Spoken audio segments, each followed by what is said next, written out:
Next time you have an avocado, don't chuck away the leftovers. They produce the most incredible colour, and let me tell you now, it's not green. The pit, the big stone inside, has a very special quality. It's amazing for natural dyeing, and you can also use the skins. The colour it produces is one of the prettiest shades, and you'd never expect it to come from an avocado. If you've ever cut the stone open before, then you might be able to guess what colour it is.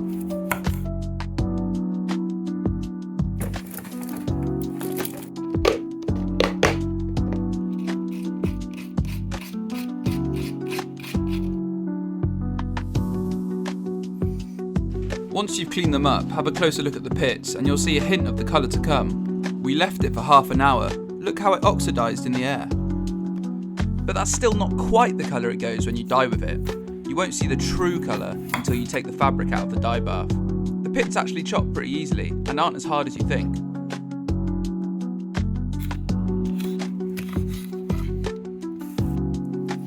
Once you've got all those scraps in the pan, it's time to get dyeing.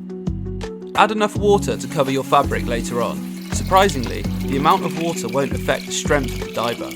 It's actually the pigment to fabric ratio that really matters. As it simmers, the dye bath will start to take on the colour of the avocado pits and skins. After all that chopping, this is when you start to see some results.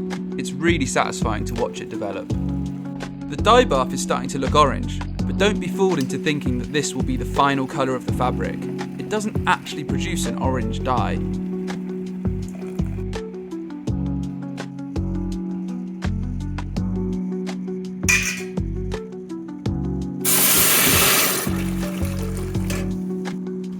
If you're enjoying this video, then you should definitely check out how we dye with red onions. They're also surprising. Check out the link in the description. Today we are dyeing 2 types of cotton fabric to show you the different shades that can be achieved with avocado. The first type of fabric we have treated with a mordant, and the second we've left untreated. Today we have used aluminium sulfate. It's the most common mordant. Let's see if the mordanted cotton makes a difference. We will compare the two as we go along. If you're new to natural dyeing, don't worry. You don't need to use a mordant, but it can help you achieve richer tones, as well as make the colour stick better to the fabric. To do this, we're going to cut the bits of fabric we are dyeing with into smaller rectangles to produce test samples. The ones with the corners cut are untreated, so the colour should be less strong on these ones.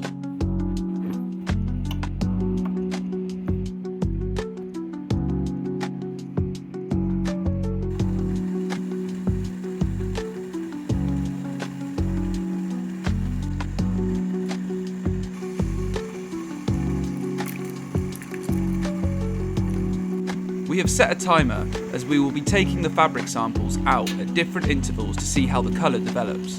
The longer you keep them in the dye bath, the more intense the colour should be. Do you notice any difference between the mordanted and unmordanted?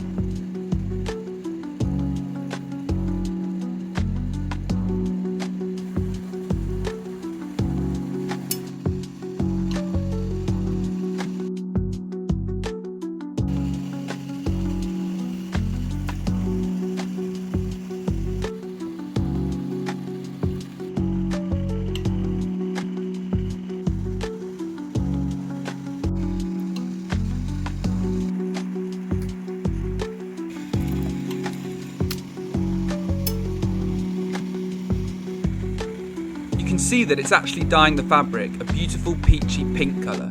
Let's see how vibrant we can get it.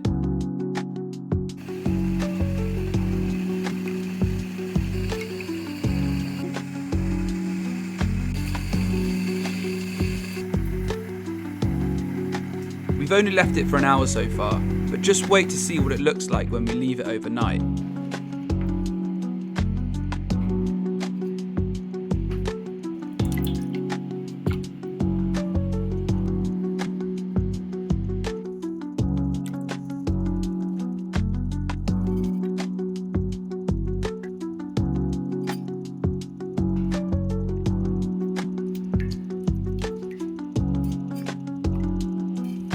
When they are all laid out next to each other like this, you can really see the difference in shades.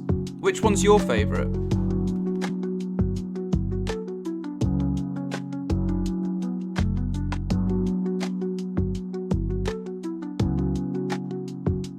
Don't throw away the dye bath.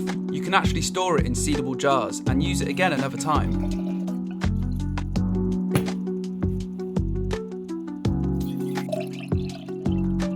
If you enjoyed this video and the colours we have created, then please give us a like and subscribe, as there's plenty more to come.